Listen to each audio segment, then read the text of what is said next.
Okay, we'll start with the blessing that we say before we learn Torah. Baruch atah Adonai Adonai, Eloheinu Eloheinu, melech melech haolam haolam, asher asher kiddushanu kiddushanu b'mitzvotav b'mitzvotav v'tzivanu v'tzivanu al al divrei pei Torah.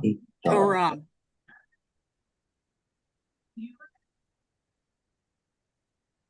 Okay, so last week we were discussing about what happens if you want to talk between making the blessing and eating the bread, between washing your hands and eating the bread. And we discussed certain things are considered a interruption and certain things are considered as part of the meal, and that's okay. We were talking about certain things that were said in the name of Rava Bar Shmuel, in the name of Rabbi Chia. And so we're going to talk about other things. So, Rabbi Shmuel said the following advice in the name of Rabbi Chia. After all eating, eat salt. And after all drinking, drink water, and you will not be harmed. This was also taught in a brisa. After all eating, eat salt. And after all drinking, drink water, and you will not be harmed. It's important to note, and I'm going to note it again when we speak about this subject more at length. All of the medical advice from the Talmud was talking about the people's bodies in those days. Our lifestyle has changed, our foods have changed, and therefore not necessarily is the medical advice going to help for us today because our bodies are not the same as they were back then.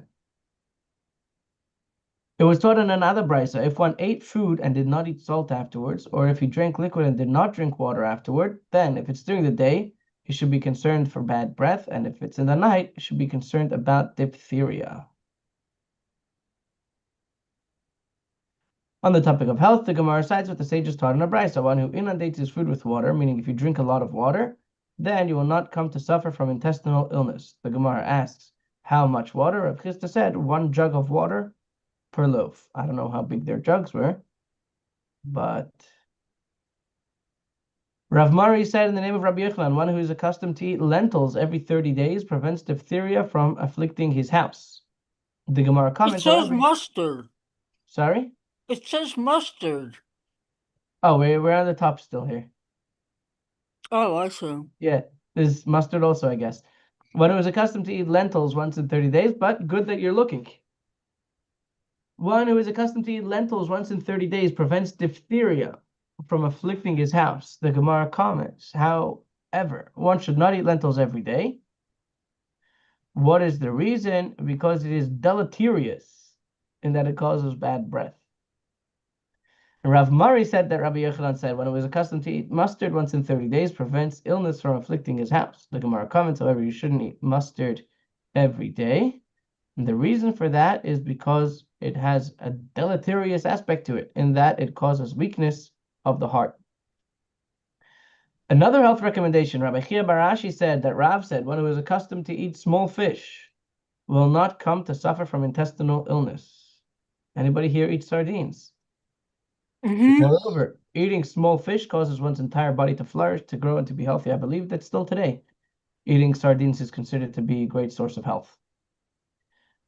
Rabbi Chama, the son of Rabbi Chanina, said, one who is accustomed to eat black cumin, which was considered a medicine for the heart, will not come to suffer from heart pain.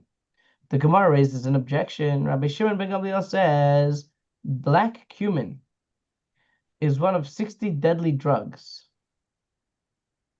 And therefore, one who sleeps to the east of the storage area, where its odor will waft with the westerly wind, is responsible for his blood on his own head. So is black cumin good for you or bad for you? Both. Is sleeping next to it going to kill you? Or is eating it going to save your heart? The Gemara responds, this is not difficult. As this, Rabbi Shimon ben Gamliel said that black cumin is harmful refers to its odor.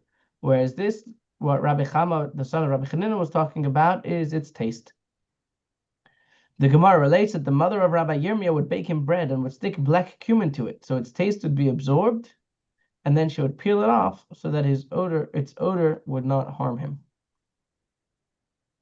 where did they get this, Rob? I mean, did they consult doctors of their time, or I mean, where did they get these medical opinions? That is a great question. Some of them were doctors. Some of them learned it from their teachers.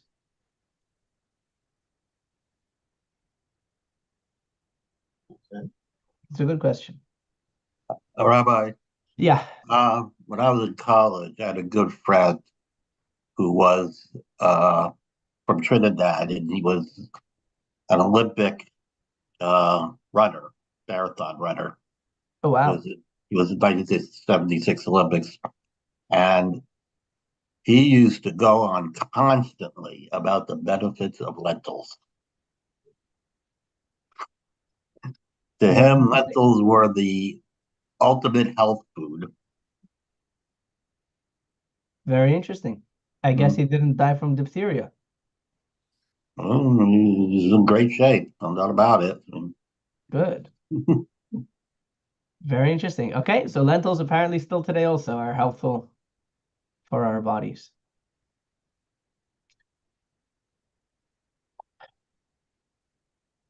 So now we're going to enter a new discussion, still about the blessings of various foods, but we're going to discuss the opinion of Rabbi Yehuda. Rabbi Yehuda said that in addition to the five main blessings that we make, the blessing over bread, the blessing over cakes and cookies, the blessing over fruits, the blessings over vegetables, and the blessing over everything else,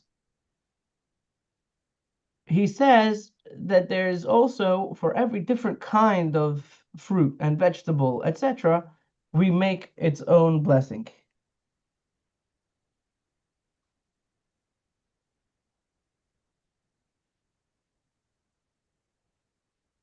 So the question is, why and what's going on? So we learned in the Mishnah that Rabbi Yehuda says that over herbs and leafy greens, he makes a separate blessing. The blessing would be who created various kinds of herbs. Rabbi Zera, and some say it was Rabbi Chanina bar Papa, said that the halacha is not in accordance with the opinion of Rabbi Yehuda. The halacha is that we have our five general blessings, and those are the ones we make.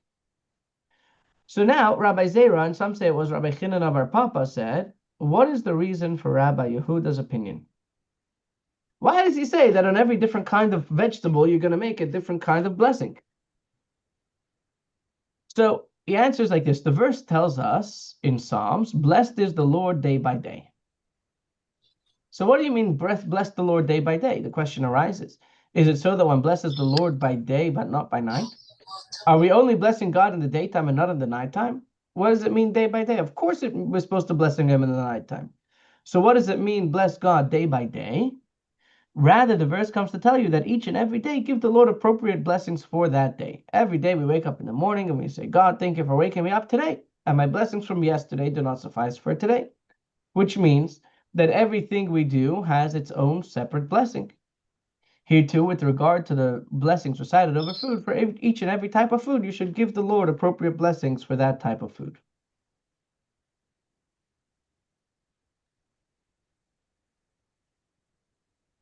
And Rabbi Zera, and some say that it was Rav Chinan of our Papa. So again, we have the same rabbis from there and from here. So it was Rabbi Zera, and some people said it was Rabbi Chinan of our Papa.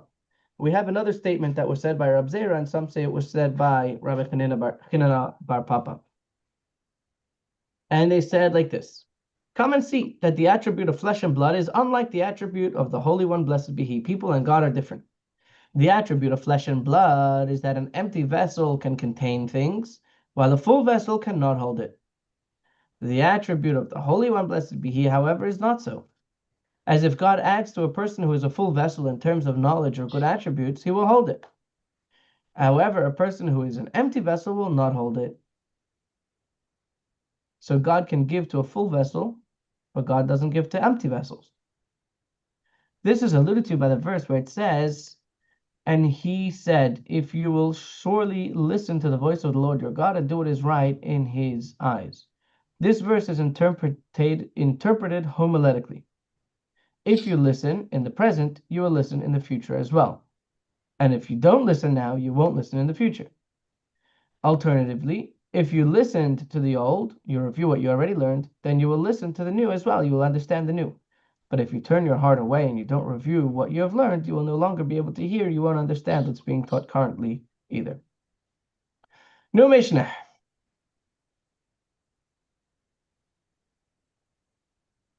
Okay. New Mishnah goes like this. What happens if a person made the wrong blessing? The Mishnah discusses how after the fact, a more general blessing could exempt one from the obligation to recite a more specific one. One who recited who creates fruit of the ground over a fruit of the tree has fulfilled his obligation. However, one who recites the fruit of the tree over fruits of the earth did not fulfill his obligation. Who can tell us why, if you said the blessing who creates fruit over the ground over a fruit from the tree, you have fulfilled your obligation? But if you said who creates the fruit of the ground, who creates the fruit of the tree and it was a fruit of the ground, they did not fulfill their obligation.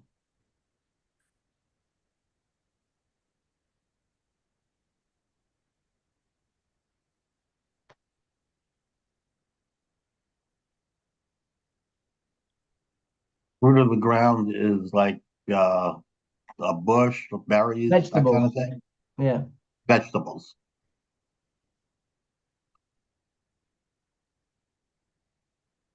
So if you had an apple and you said, thank you, God, for creating fruit of the ground, you have fulfilled your obligation. If you have a potato and you said, who creates the fruit of the tree, you have not fulfilled your obligation. Why not? Because it's not from a tree. Ah, very Trees good. come So a from the vegetable, ground. very good, exactly. Because a potato doesn't come from the tree, but an apple technically comes from the ground. Very good, perfect. And over all food items, one who recited by whose words all things came to be, fulfilled his obligation. Why? Because you said by whose word all things came to be. You have a potato, if you have milk, if you have beef, if you have an apple, no matter what you're holding and about to eat, even if it's bread, if you say by whose word all things came to be, that's true. You're blessing God, thanking him for making all things come to be. So he has fulfilled his obligation. Okay, so now the Gemara is going to look for who is the author of this Mishnah, who is the Tana that holds that the primary factor in the growth of a tree is the earth, and therefore one may recite who creates the fruit of the ground, even over a fruit of the tree. Rav Nachman Bar Yitzchak said that is the opinion of Rabbi Yehuda, as we learned in a Mishnah dealing with the halachos of the first fruits, which must be brought to Jerusalem. If, after one picked the first fruits from his field, the spring dried up, or the tree upon which the fruit grew was chopped down, he still brings the first fruits to the temple, but does not read the accompanying praise. He doesn't say the special paragraphs of prayer. The reason is because the tree, or the spring, which were the primary components of the growth of the fruit, no longer exist. And therefore he cannot say the passage thanking God for the good land, because the good land is no longer a good land. The tree was broken down or the spring was dried up. Rabbi Yehuda says, no, he does bring the first fruits and he reads the accompanying praise, because the land is the primary factor in the growth of the tree, and the tree itself is merely an extension of the land.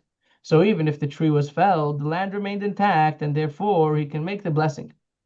So if Rabbi Yehuda holds that the main factor of the growth of this fruit was the ground more than the tree, and the tree was just a conduit to bring the nutrients from the ground to the apple. Similarly, with regard to blessings, the halacha maintains that the fruit of the tree is still a fruit of the ground as well. Okay? We learned in the Mishnah that one who recites who created the fruit of the tree and it was a vegetable, he did not fulfill his obligation. The Gemara asks, that is obvious. Of course, fruits of the earth do not fall under the rubric of trees. Rav Nachman Bar Yitzchak said this ruling in the Mishnah is only necessary according to the opinion of Rabbi Yehuda, who said in another context that wheat is a type of a tree. As we learned in a Brisa, the tree from which Adam, the first man, ate. So there's a discussion as to what was it that Adam and Eve ate from. Rabbi Meir says it was a vine, as nothing brings wailing and trouble upon man even today other than wine. As it is stated with regards to Noah, that after he came out of the ark, he drank from the wine and became drunk. Rabbi Nehemiah says it was a fig tree, because with the object with which they were corrupted and sinned, they were rehabilitated. As it says, they sewed together fig leaves and made for themselves loincloths. They must have taken the leaves from the tree closest at hand, which was the tree of knowledge. Rabbi Yehuda says, no, the tree of knowledge was wheat, as even today a child does not know how to call to his father and mother until he tastes the taste of grain. So according to Rabbi Yehuda, grain could be considered a tree. And therefore we have to know that when it comes to making a blessing, if you make the blessing over fruit trees on a kernel of grain, you have not fulfilled your obligation. Based on this, it might have entered your mind to say that since Rabbi Yehuda said wheat is a type of tree, one should recite over it the blessing who creates the fruit of the tree. Therefore, the Mishnah teaches us that with regards to blessing, the principle is different. Where does one recite who creates the fruit of the tree? Only in a case where, when you take the fruit, the branch remains and again produces fruit. We have finished page 40a. This is getting exciting, I mean.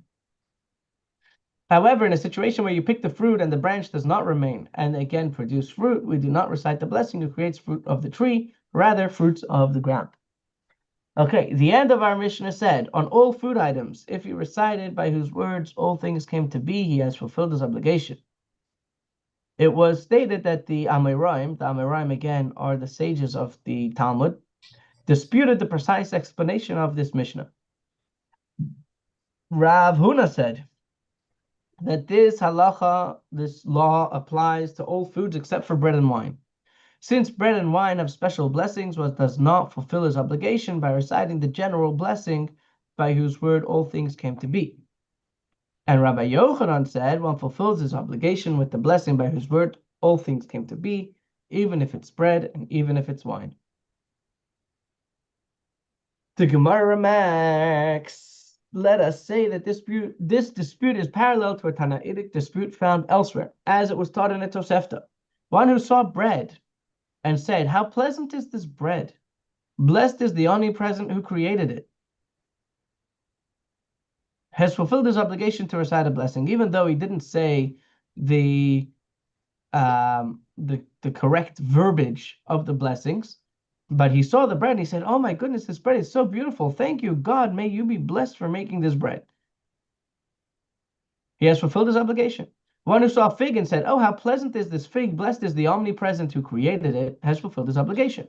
This is the statement of Rabbi Meir. So according to Rabbi Meir, so long as you blessed God for making the food, it doesn't matter what words you use. Rabbi Yossi says, one who deviates from the formula that was coined by the sages in blessings has not fulfilled their obligation. So now that we know that that is a dispute which exists, let us say that Rav Huna, who said that one who recites by whose word all things came to be over bread or wine did not fulfill his obligation, holds in accordance with the opinion of Rabbi Yossi that you have to use the exact words that were formulated by the sages. And Rabbi Yochanan, who said that one who recites by whose word all things came to be over bread and wine still fulfills his obligation, holds in the accordance with the opinion of Rabbi Meir, who said, so long as you make a blessing, it doesn't matter which words you use. The Gemara rejects this. Rav Huna could have said to you, I said my statement even in accordance of opinion of Rabbi Meir, who said that it doesn't matter what you say so long as you make a blessing. Rav Huna holds that if you make the blessing, the general blessing, who created all, by whose word all things came to be, you have not fulfilled your obligation if it was bread or wine. He could answer you like this. Rabbi Meir only stated his opinion that one who alters the formula of the blessing fulfills their obligation there in that scenario where the individual explicitly mentioned the term bread in his blessing. But if he does not mention the term bread, even Rabbi Meir will agree that he did not fulfill his obligation. And Rabbi Yochanan could say to you, I said my statement that you are permissible, you have fulfilled your obligation, even if you make the general blessing over bread, even in accordance with the opinion of Rabbi Yosei, who says that you have to use the words that were instituted by the sages. Because Rabbi Yosei only stated his opinion that one who alters the formula of the blessing does not fulfill his obligation in that scenario. Because over there, when he picked up the fig and he said, oh, what a beautiful fig, bless you, God, for making this fig, he recited a blessing that was not instituted by the sages. However, if he recited the blessing, the general blessing, by whose word all things came to be, which is a blessing that was instituted by the sages, Rabbi Yossi could agree that after the fact he has fulfilled his obligation to recite a blessing even though he was eating bread.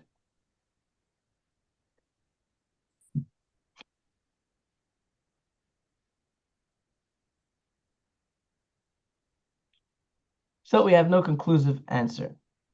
Regarding blessings that do not conform to the formula instituted by the sages, the Gemara relates that Binyamin the shepherd, who was Binyamin the shepherd, I don't know. But what I could tell you is that Binyamin the shepherd was not just a shepherd. Binyamin the shepherd was a certain shepherd who was worthy of being quoted by the Talmud. So let's see if Google knows who was Binyamin the shepherd. We can find anything interesting about him.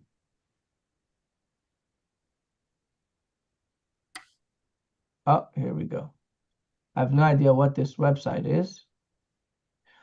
But he says he was a shepherd who lived in Babylonia at the beginning of the 3rd century. The Talmud has transmitted the formula of a blessing over which he was the author. That's what we're talking about right now. Benjamin, who possessed no knowledge of Hebrew and was therefore unable to recite the prescribed grace after meals, substituted the following brief ejaculation in Aramaic. Blessed be the all-merciful, the owner of this bread. This prayer is still taught little children who are unable to recite the full Birchas Hamazon. Compare the Ba'er Heitev, the Shulchan Aruch. The same story is related of some Persian. In both places, Rav is reciting from the Playman's prayer. Okay? Very interesting. So this Binyamin the shepherd is the author of, and the truth is that to this day, we say something very similar with our kids when they're too young, they're not yet old enough to say the whole grace after meals. We say, Brich Rachamana Elikana, blessed is the merciful one, God, who is the master of this bread. And we say it in Aramaic, just like Binyamin the shepherd. So I guess Binyamin the shepherd was not able, according to that article, I don't know if it's true or not, I didn't look into what that website is or where they quote from. But Binyamin the shepherd ate bread and afterwards recited in Aramaic, because he couldn't speak Hebrew apparently. Blessed is the master of this bread. And Rav said he has thereby fulfilled his obligation to recite a blessing. The Gemara objects, didn't Rav himself say that any blessing that does not contain mention of God's name is not considered a blessing? So the Gemara amends the formula of this blessing and says, oh, it must be said a little bit differently. Blessed is the all-merciful, the master of this bread.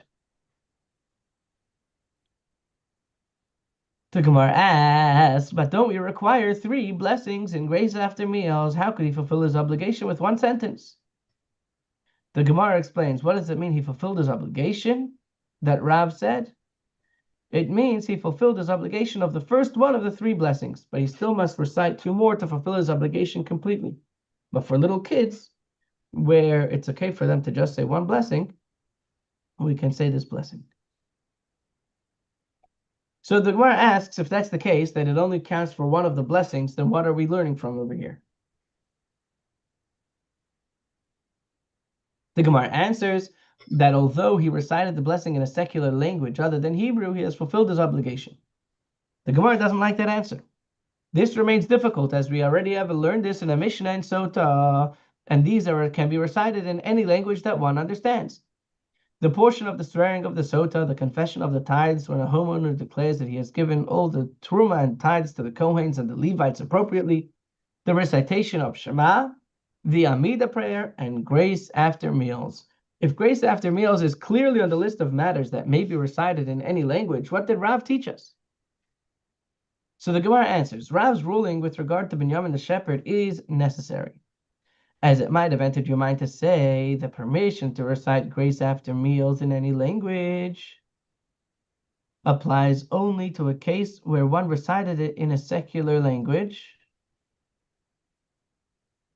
just as it was instituted by the sages in the Holy Tongue. Meaning, if you translate it for word from the Hebrew, from the Holy Tongue into the secular language. However, in a case where one did not recite the blessing in a secular language the exact same way that it was instituted by the sages in the Holy Tongue, say that no, he did not fulfill his obligation. Therefore, Rav teaches us that after the fact, meaning if you already did it, so to begin with, you should say word for word translation. However, if you're in a scenario where you don't know what the words are, then not only is the language not an impediment to fulfillment of his obligation of reciting a blessing, the exact formula is not an impediment either.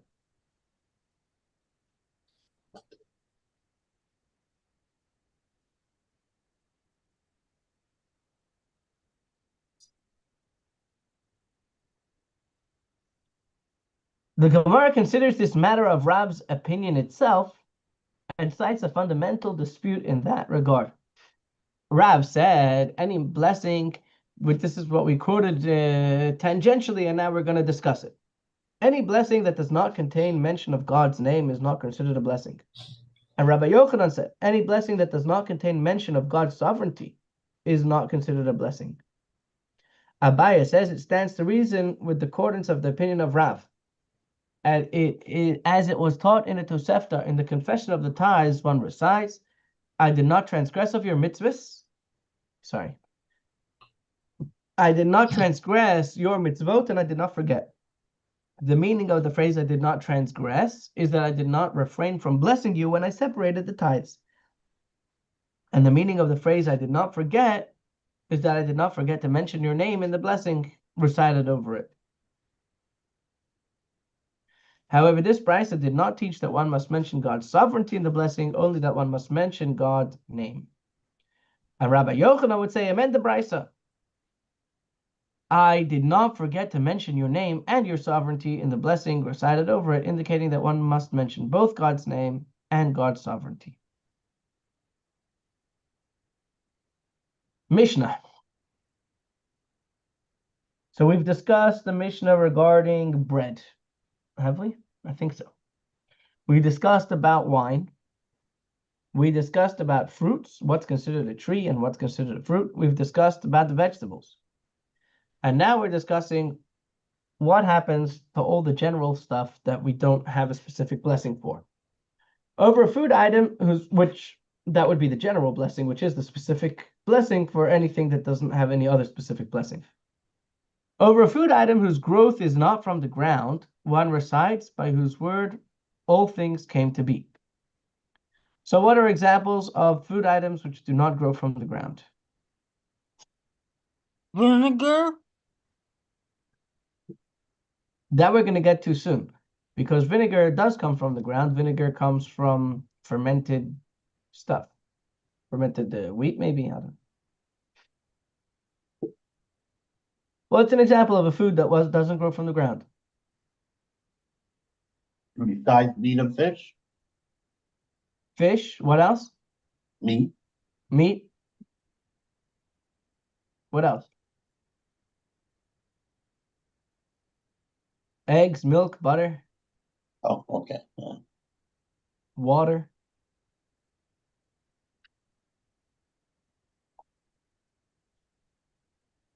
So any kind of food item that does not come from the ground, one recites by whose word all things came to be. Over vinegar. So this kind of vinegar, they're talking about wine vinegar. So it's wine that fermented and spoiled. And over noivlois, which is dates that spoiled. And over locusts. Kosher locusts, of course. One recites by whose word all things came to be. Rabbi Yehuda said, over any food item that is a type resulting from a curse, one does not recite any blessing over it at all. None of the items listed exist under normal conditions, and they come about as a result of the curse. Why? Because vinegar, if a person has wine vinegar, that means that that all their wine's spoiled. If they have their rotten dates, that means that their dates spoiled. And if they have locusts, that means that their crops are being destroyed. So he says you can eat these, but you wouldn't make a blessing over them because it's all coming as a result of a curse. On a different note, if there were many types of food before him, over which food should he recite a blessing first? Rabbi Yehuda says, if there is one of the 7 species for which the Holy Land of Eretz Yisrael was praised among them, he recites the blessing over that one first. And the rabbis say he can recite a blessing over whichever one he wants first. Okay. Gemara, the sages taught over a food item whose growth is not from the earth. For example, meat from domesticated animals, non-domesticated animals, fowl, and fish. By one recites, by whose word all things came to be. So too over milk and over eggs, over cheese, one recites, by whose word all things came to be. This is not only true with regards to items that come from animals, but over moldy bread, and over wine that fermented slightly, and over a cooked dish that has spoiled, one recites by whose word all things came to be. Because the designated blessing is inappropriate for food which is partially spoiled. Similarly, over salt and over brine, over truffles and mushrooms. Mushrooms is also truffles and mushrooms are a good example. They don't grow from the ground. So who wants to fight me on that one? Of course, mushrooms grow from the ground. Of course, mushrooms grow from the ground, right? So let's see.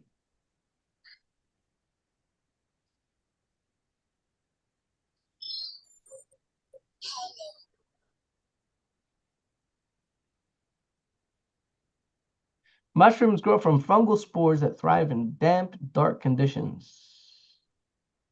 They require a medium that is high in decaying plant matter. They often spring directly from dead trees. Plants, on the other hand, grow from seeds and require plenty of sun and soil and don't do well in overly damp environments. So it seems that mushrooms don't grow from the ground, but they grow from... I remember we watched once in school a whole... there was... I forget exactly why we had to watch it, but it was a mushroom farm, and they grew their mushrooms in horse dung.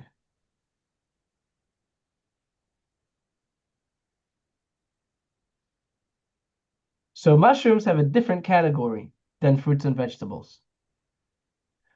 One recites by whose word all things came to be. The Gemara asks your question, Zalman, is that to say that truffles and mushrooms are not items that grow from the ground? Was there taught in a brisa, one who vows not to eat from the food of the earth is forbidden to eat all fruit of the earth. However, he is permitted to eat truffles and mushrooms. But if he said, all items that grow from the ground are forbidden to me, he is forbidden to eat even truffles and mushrooms. So it seems that truffles and mushrooms grow from the ground. Maybe they're not considered fruit of the earth because they're fruit of the fungus. But they grow from the ground. Talking about this, why did the mushroom go to the party? Why? Why? Sorry? Why? Because he was a fun guy. Mm, Why did the fun guy leave the party? why? Because there wasn't much room.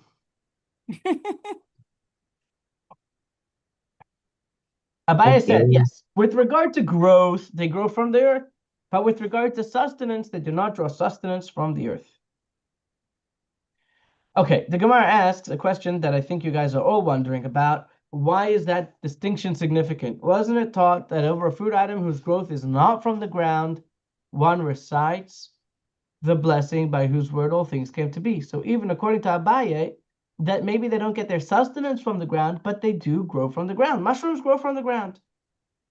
So the Gemara answers, we have to amend the Brisa to read, over a food item that does not draw sustenance from the ground, one recites by whose word all things came to be. Consequently, even over mushrooms one recites by whose word all things came to be.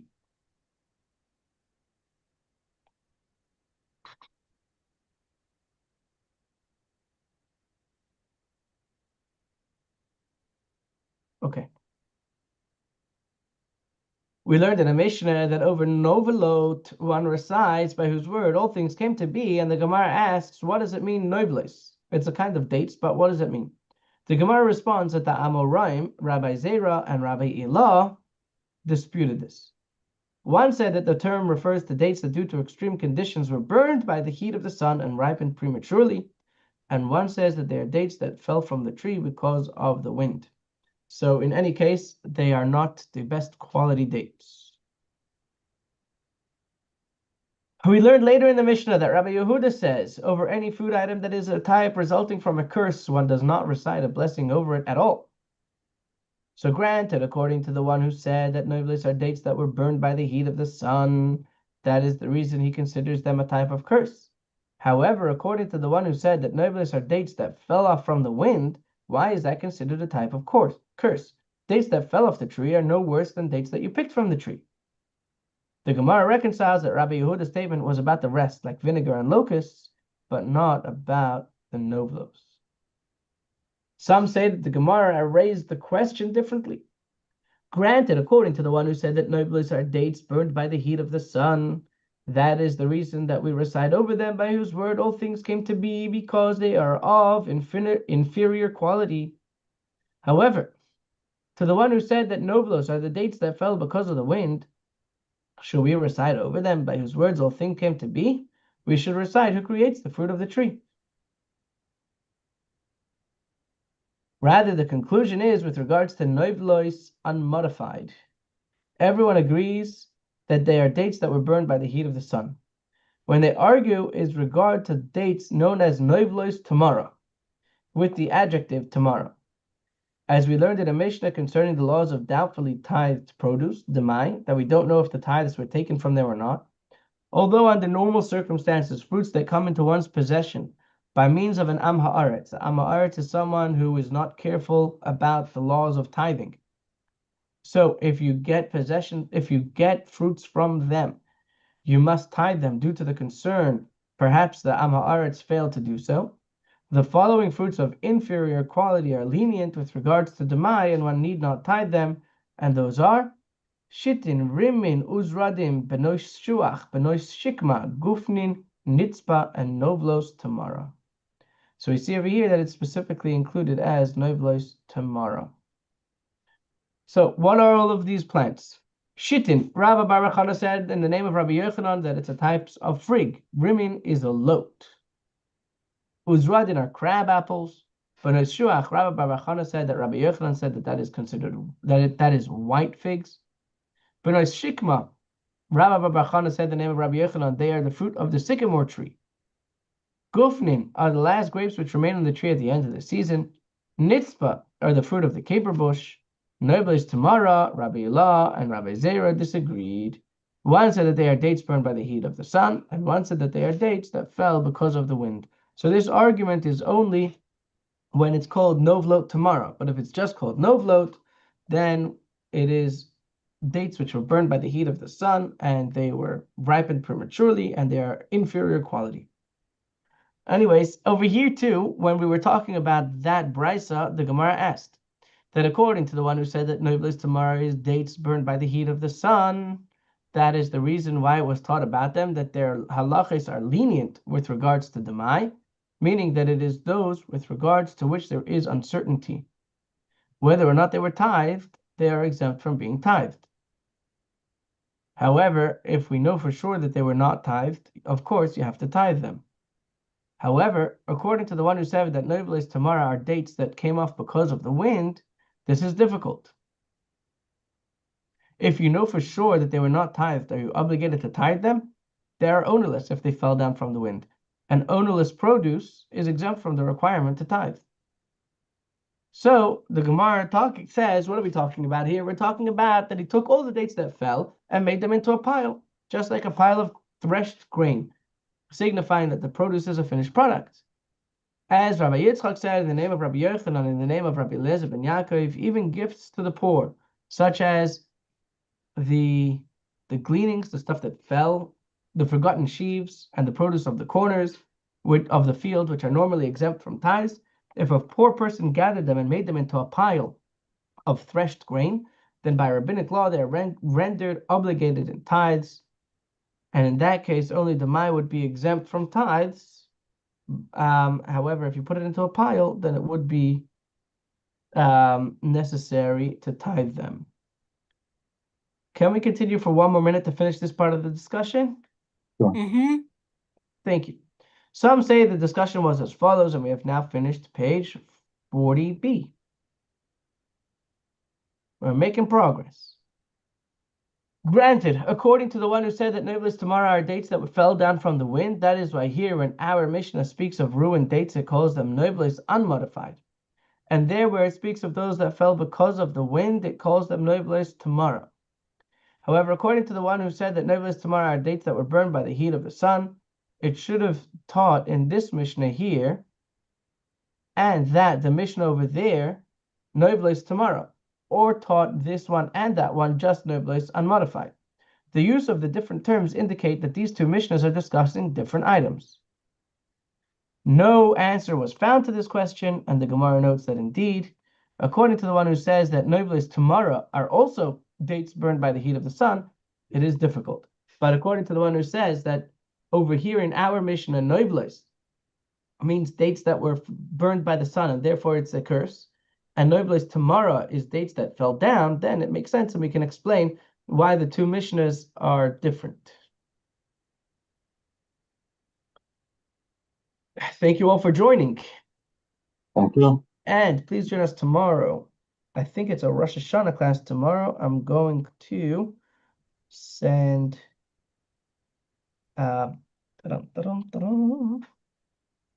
yes. A class for Rosh Hashanah. What are we really praying for this Rosh Hashanah? And the title of the class is Drunk on Prayer. You guys ready?